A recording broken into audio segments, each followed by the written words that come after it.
KFSR and CMAC present the Central Valley Ledger, a public affairs program featuring stories from all over the Central Valley with Sevag Tateosian, 90.7 KFSR. Welcome to another edition of the Central Valley Ledger. We're recording out of the beautiful downtown Fresno studios of the Community Media Access Collaborative, Fresno and Clovis. We're here in the beautiful downtown Fresno area, not too far from Fulton Street. So if you haven't experienced Fulton Street, take a look at some of the upcoming art hops and come out to downtown, support downtown, and see the latest on Fulton Street. But today, we're going to be talking about something a little different than downtown. Our guest is Olga Nunez. Welcome to the program. Thank you. And you're with something called the Fresno County Preterm Life Initiative? Birth Initiative. Birth Initiative. So before we get there, I want to say that you and I have known each other for a very long time from Fresno State. That's so right. Nice seeing you because I keep running into you throughout the years. So, you know, very nice to see you again. Yeah, good to see you. Yeah, it's been close to 20 years since we first met. Don't age ourselves. Just kidding. Yeah, it has been. We still look young, okay? Yes, we do. We do. So we had some classes together, and so it's good to see that you're out in the community doing some positive things. Thank you. And same to you. You're doing this amazing show for our community, so I think we're doing all right. Thank you, yeah. So before you got into this role, what were you doing prior? So prior to working for the Fresno County Preterm Birth Initiative, I was the executive director for a nonprofit. It's a statewide nonprofit. The name is Parent Institute for Quality Education, and a lot of people know it as PIQE. And so what the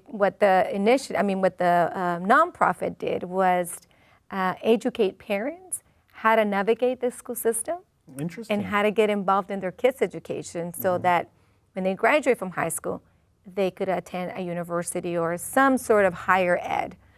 So I did that for 10 years, close to 10 years. And I met you when you were out, and you did a great job, by the way, because I would go to collaborative meetings, and there you were representing your organization. Right. How important is that? How important are parents in their kids' education? And the reason I ask is my kids are starting to go through that education system, and you know, I want to make sure we're doing things right. And there are a lot of people out there in the same shoes. You know, the parents, and sometimes we say this so commonly, that we are the first teachers for our kids. And we truly are. Parents engaged in their kids' lives make such a huge difference, right? We understand that there are kids that don't have their parents, but it's that adult figure that they could have that pays attention to them, that gives them, you know, when they're doing something wrong, that you tell them, no, you don't do this now, you do it there or not. And so it is very important to be involved in your kids' education. And it's tough, okay? So if anyone tells you that it's easy to have kids, it is not.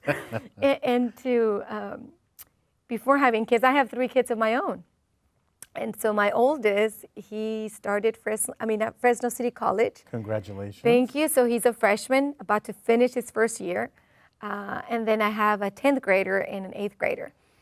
And so when I was a young mom, I would always say, gosh, look at all those beautiful pictures of families just with their kids. It looks easy. And I'm like, it's not easy. You know, my husband and I would look at each other going, parents, you know, it's a responsibility. But yeah, as adults, we have to be very involved with them.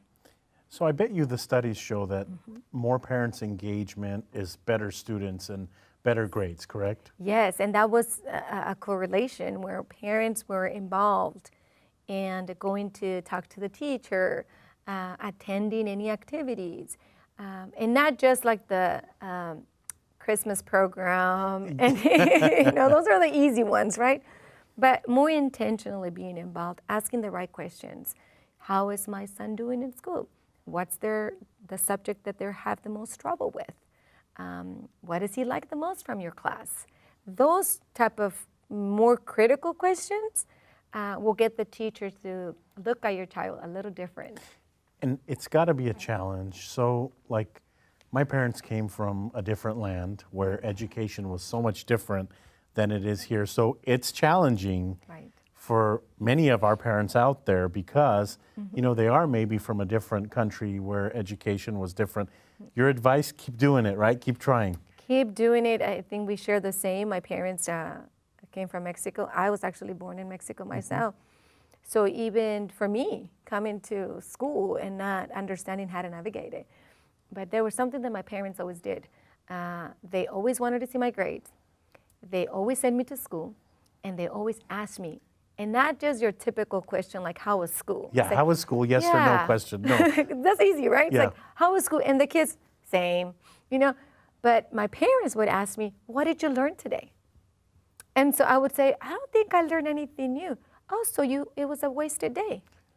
I like that. I'm going to use that. Shout out to your parents for that. Tell them I'm using that with my kids. Good, good. And so I knew that every day I was going to go back home and my parents were going to ask me, what did you learn today? So I would always pay attention because I knew my parents were going to ask me. So, yeah. Well, and thank you for that background. But now your focus is something different, but equally as important. There are a lot, and I know from personal experience. So I was premature. I was 3 pounds and 4 ounces. Oh, okay. Now, for someone my age and weight, I'm not going to give you my weight, but someone my height and weight, it's hard to believe. But I have 2 kids that were premature. And so there are a lot more than you think of premature children out there. Explain what that is. So let me tell you, I heard about the initiative in 2016. And I heard from a colleague who said, hey, have you heard about the Fresno County Preterm Birth Initiative? And I said, no.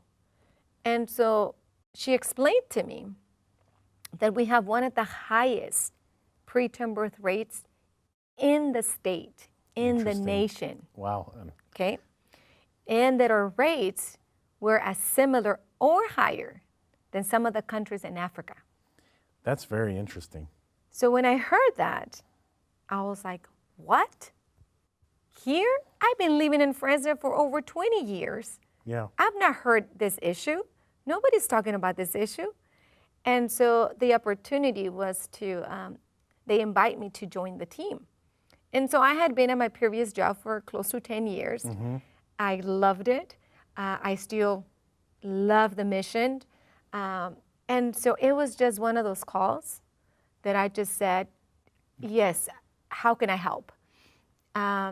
So I went and called my mom as a good daughter, and I explained, did you know, Mom, that this is all going on? And she said, you sound very excited and also worried. And so let me remind you, Mija, which is daughter, Mija, you were born preterm as well. There you go. I was like, what? And she goes, remember we used to call you 7-monther? And I was like, yeah, when I was little. And she's like, well, because you were born at 7 months. Interesting. So there you And go. so I was like, okay, that just like sealed, for me the deal to like, okay. This is it. This is it. Within month and a half or 2, I was already working with the initiative. And what I was really, it triggered my interest some more was that we had over 1,500 babies born preterm annually in Fresno County. That's a lot of babies. That's a lot of babies. So let me stop you there and talk about what are the ramifications. So some people think, you know what, it's time for the baby to come out. That's why the baby wants to come out. Let the baby come out. Everything is perfect. Not so much, correct? So I'm going to answer that, and let me tell you first.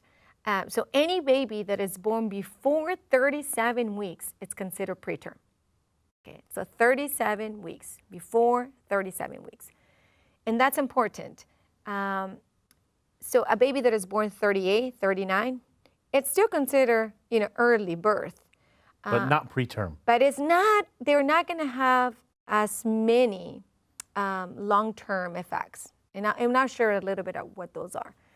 And the interesting part right now that you mentioned is the fact that with all the research in the world, I'm not just talking the United States, all the researchers around the world have try to focus on what is it that triggers the baby to come early.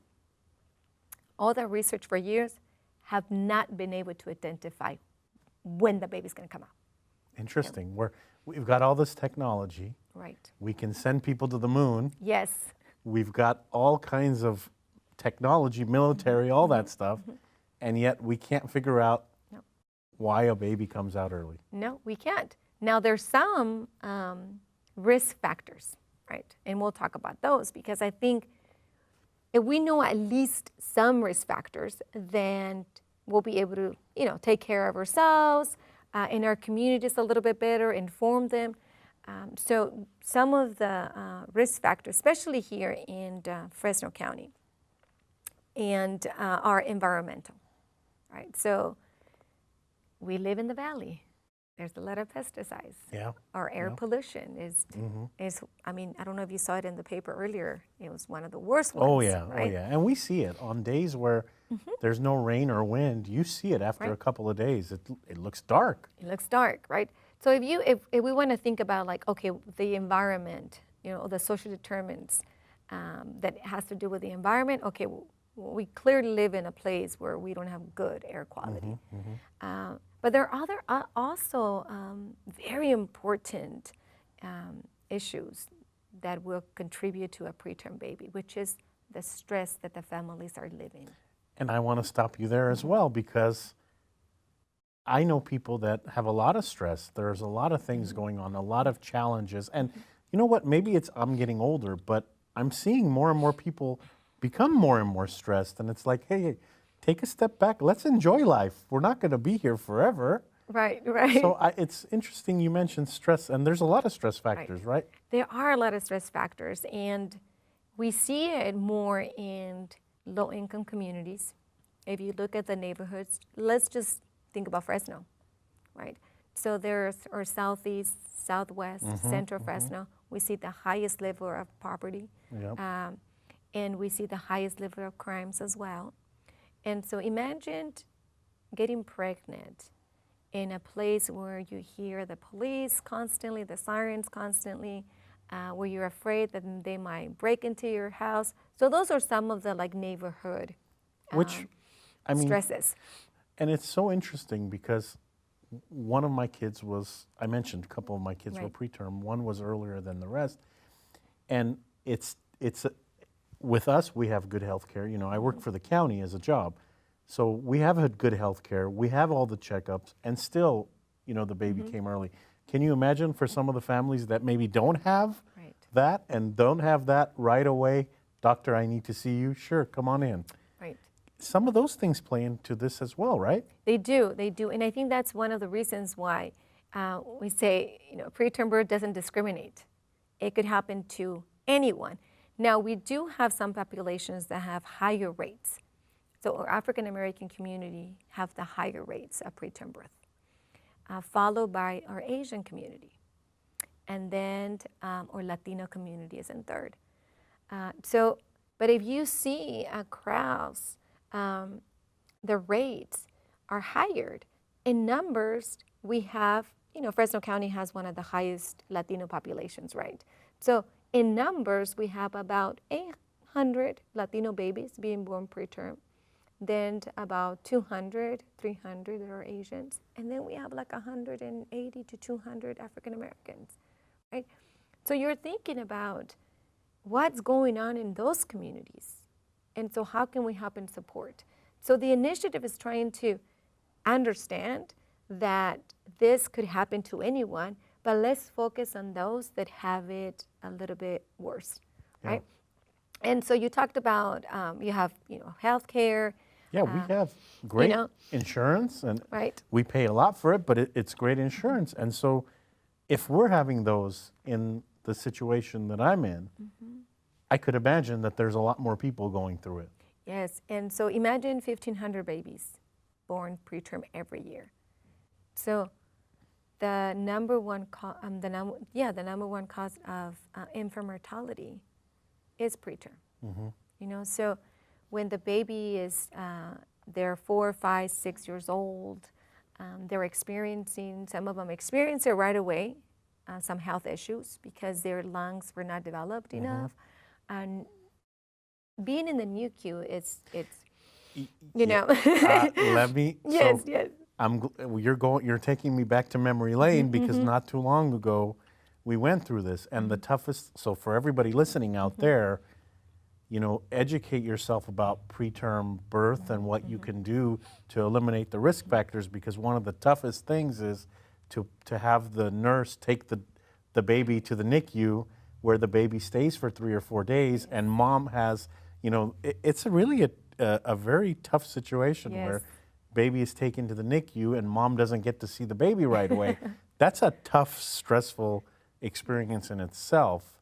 So I think that's where you were going with this. Yeah, so imagine 3 days, 4 days, a month, 2 months, 3 months.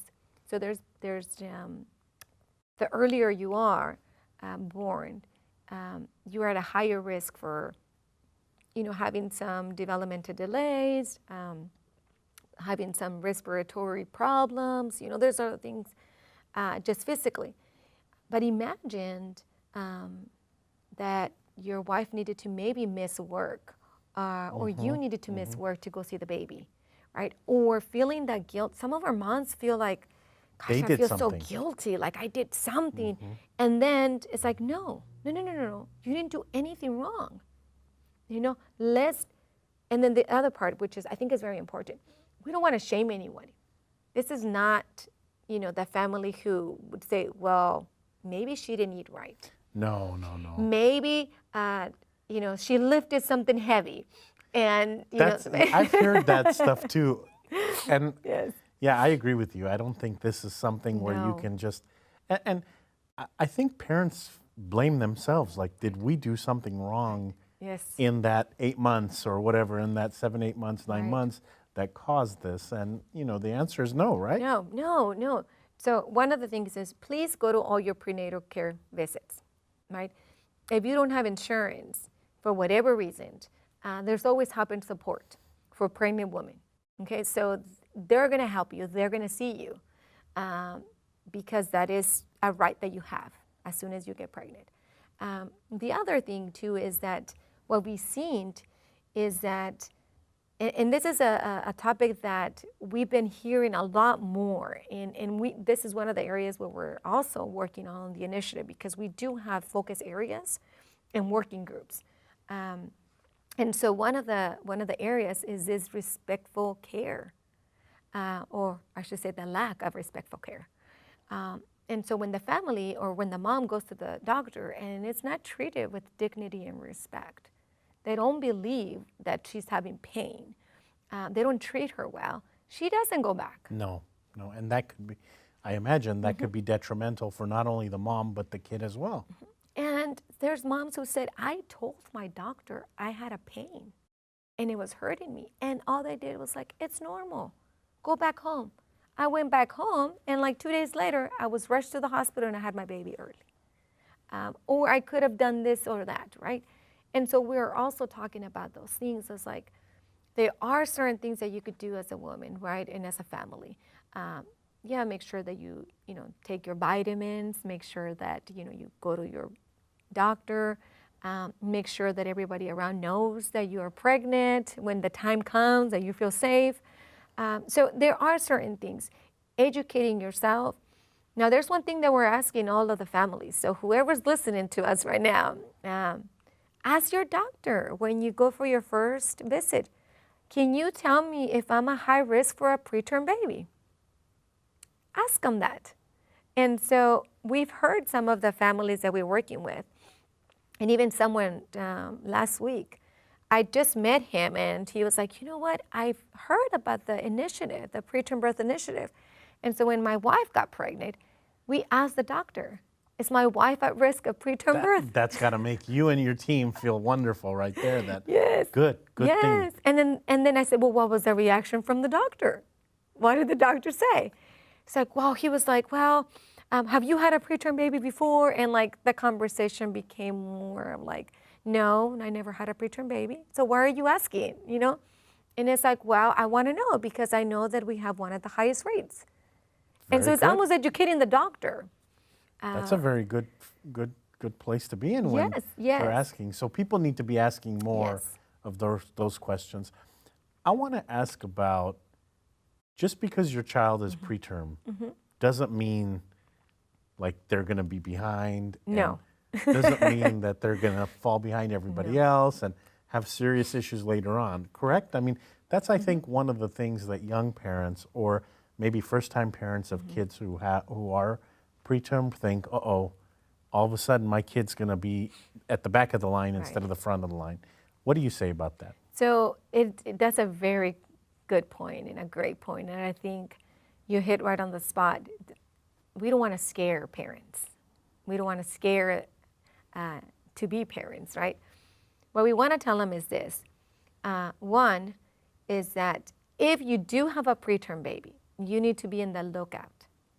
You have to be in the lookout. Now, some of the effects are that maybe they will have, speech problems, right? We don't see too many things on the babies that are born at 35, 36 weeks.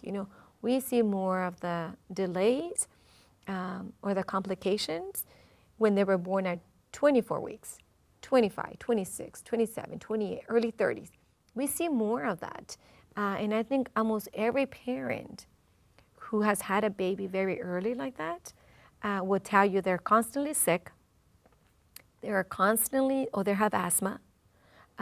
They're going to the doctor a lot more often than any other baby, okay? But then there are those that maybe they were born at 34, 35, 36 weeks, and they were almost fully developed. So the brain is the last organ that gets developed, right? So even at school. So 1 out of 3 babies that are born preterm need or will, from the research that we have done, will need some additional support, okay? So that's 1 in 3. So we don't want to scare the parents, and we don't want the child to be labeled, oh, that child was preterm, so no. But we want some awareness. Now there's children, especially boys. I got 2 of my own, so I know that.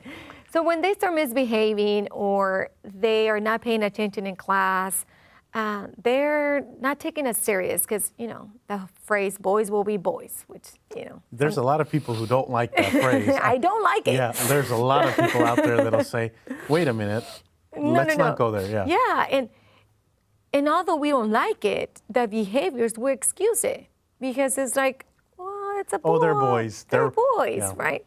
And so, so if they misbehave a little bit, they're like, oh, well, So we have parents who said, I didn't really realize that was part of an effect of my baby or my son now being born preterm. Interesting. I didn't see it until 10 years later.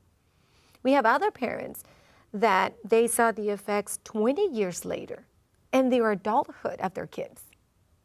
And so they're going, wait a minute, what happened? Why am I having this and this?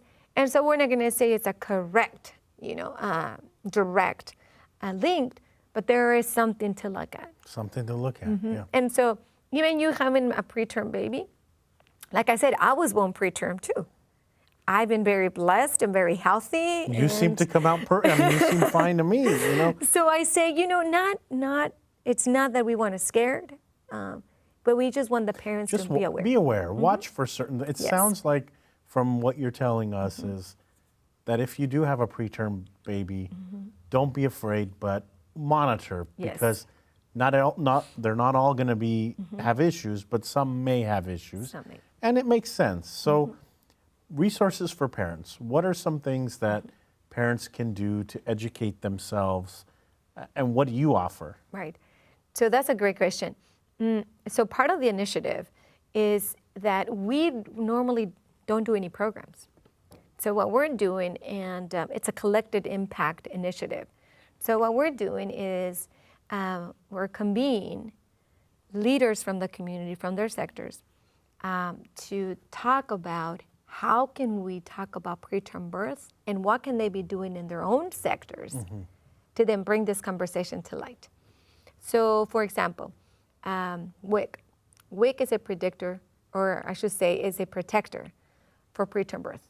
because of the education that they get there, the parents, the food, the nutrition, all of that, right? And it's also like a social atmosphere because they go to the meetings and there were other moms. And so then we got all the WICs together to talk about when we found out that the WIC enrollment, the new enrollees were very low. They were dropping. Interesting. That's very interesting. And I think because of the Valley, and we live in a place with, there is a lot of immigrant families, and there's a lot of fear of the public charge if they receive some, services from the government. So we understood that part, right? But then with that saying, how do we help WIC to then promote that their services are great and is a protector for preterm birth? So we got all the WIC together, all the agencies, and now we're working on a campaign that is going to go actually statewide, not just locally. And so we work with different organizations. We have about 180 organizations that come together, including the hospitals. So Children's Valley Hospital, impressive. CRMC, Clinica Sierra Vista. We are working with the payers as well, so HealthNet, Calviva, and then a lot of organizations that work with children. The Housing Authority as well, the police department as well. Sounds like the right people. I mean, it sounds like these are people that interact with families and parents. Yes, and we have mothers with living experience and dads with living experience. So I might be asking you to join some of these conversations because those are really the experts, right? It's our families that are going through this issue or they experience preterm birth. So what we tell all of the people that we're working with, we meet monthly with all of them in different ways. So we have 3 focus areas: health and education before pregnancy, care and support during those 9 months, and then coordination of care. We have a policy committee as well, a shared measures committee, because everything that we do needs to be measured. And so we're trying to get everybody on board to say, what can, for example, Fresno County superintendents of schools, what can they be doing during the focus area of health and education before pregnancy, right? Because they work with the schools. So how can we educate our kids about the importance of taking care of their bodies, understanding their bodies, right? Waiting to get pregnant at the right time, right? And so that they're more healthy and they make decisions at least based on knowledge and information. That is a great place. We are out of time this week, but very informative. And so how can people contact you or the organization if they have any questions? Yeah, so they could call my office, they could call my cell number, and the area code is 559, and the number is 545-8415. Olga, thank you for coming on the program and educating our audience about this. And I think you said something that's very valuable, that, you know what, parents need to educate themselves. Forget about the stigma or whatever misconceptions people might have. We got to do the best for our kids, period, end of story. So I'm sure we'll run into each other in the community. I'm sure we will. Thank you for having me. You're welcome. That's all for this edition of the Central Valley Ledger. You have been listening to 90.7 KFSR Fresno. Thank you for that. Thank you for watching this program on CMAC, Comcast 93, and AT&T 99. Our director today was Paul Starcevic, and our associate producer is Xavier Urartu. That's all for this edition of the program. Tune in next week to a new edition.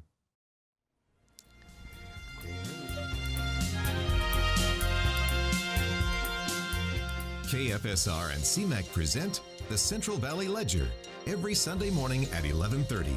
For a complete program schedule, visit kfsr.org.